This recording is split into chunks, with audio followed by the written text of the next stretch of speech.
биолаборатория Вълнива. Какво знаем за тази ваксина до момента? В Обединеното кралство, така наречената VLA 2001, е издадено специално разрешително за маркетингово разпространение.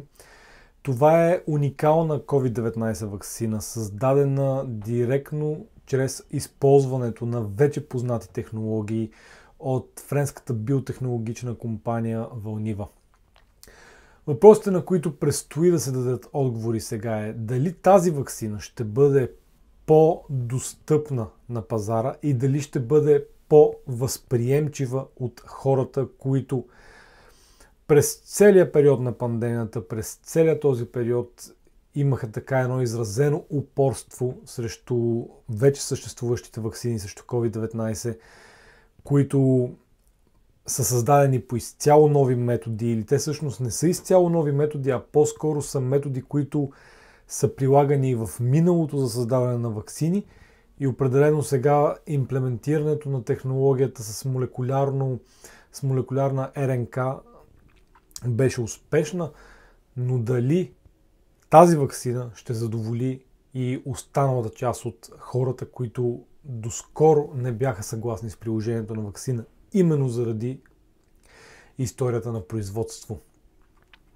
Също така предстои да дадем отговор на въпрос дали тази ваксина ще бъде по-ефективна от вече съществуващите ваксини и какви ще бъдат бенефитите от тази ваксина в обществото. Защото в крайна сметка цялото това нещо с създаване на ваксини, превенция, създаване на имунитет в нацията, в народа, има смисъл само единствено да се понижи максимално и драстично вероятността от заразяване с COVID-19.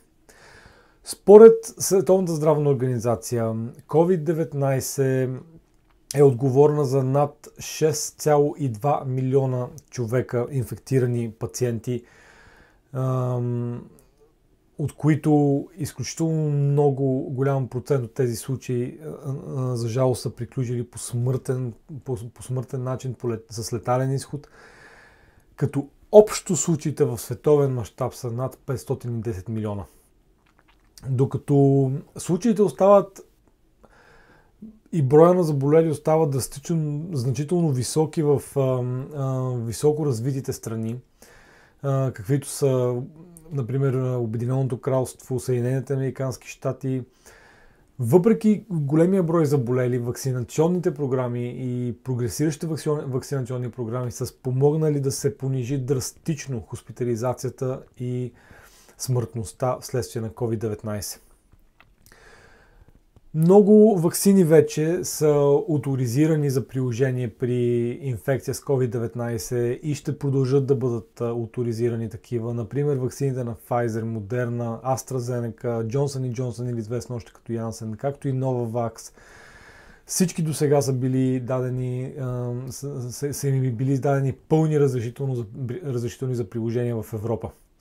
Наскоро обаче в Обединеното кралство и като една от първите държави в европейската част в Европа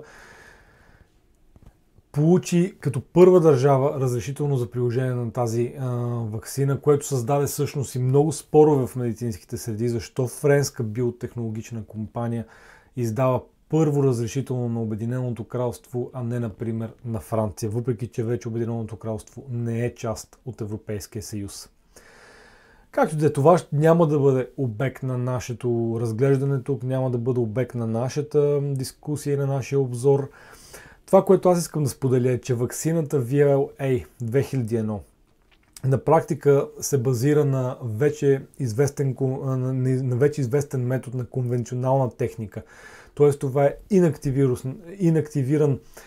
инактивирана вирусна молекула в самата ваксина, която се прилага с цел създаване на имунитет срещу COVID-19. Този метод е прилаган при всички полио, хепатит А, вирусни, грипни ваксини и така нататък в миналото и е много добре известен с ефективността си.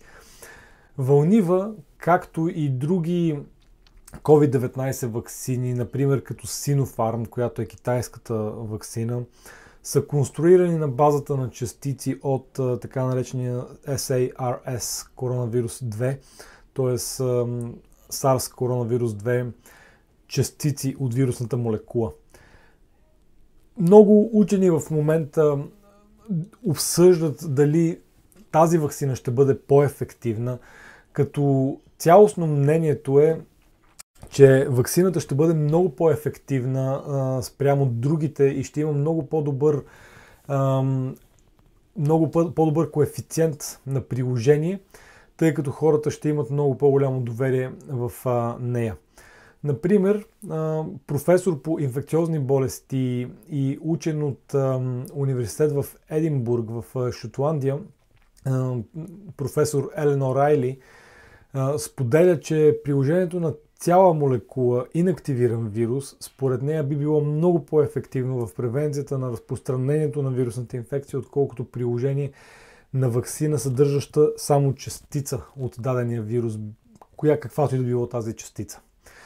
До момента в проучването са взели участие в фаза 1 и 2, са взели участие 153 човека, при които абсолютно всички в фаза 1 и 2 са имали позитивни ефекти и са дали много малко странични ефекти. В фаза 3 са взели участие над 4000 пациента, които са доказали сравнително добър имунен отговор. Това беше накратко за новата ваксина Valneva срещу COVID-19. Надяваме се, че ще има също толкова добър ефект и ще помогне за спирането на тази инфекция, да се спре разпространението на тази вироза или поне да се редуцира драстично, така че да започнем да говорим за официален край на пандемията. Благодаря ви, че бяхме заедно. Ще се видим в следващия видеоматериал. Бъдете здрави и от мен, и от редакцията на Pulse.bg с най-добри пожелания и всичко добро. Довиждане!